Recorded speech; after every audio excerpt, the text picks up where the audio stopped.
শিক্ষকদের পাশে এনসিপি, দাবি আদায়ে এমপিওভুক্ত শিক্ষা প্রতিষ্ঠানে কর্মবিরতির ঘোষণা।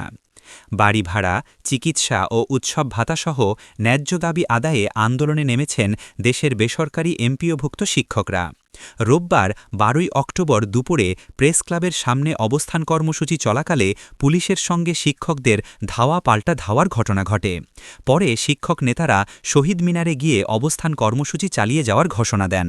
এ সময় শিক্ষক নেতারা জানান, দাবি আদায় না হওয়া পর্যন্ত তারা শহীদ মিনারে অবস্থান করবেন এবং আগামীকাল সোমবার ১৩ অক্টোবর থেকে দেশের সব এমপিওভুক্ত শিক্ষা প্রতিষ্ঠানে কর্মবিরতি পালন করা হবে।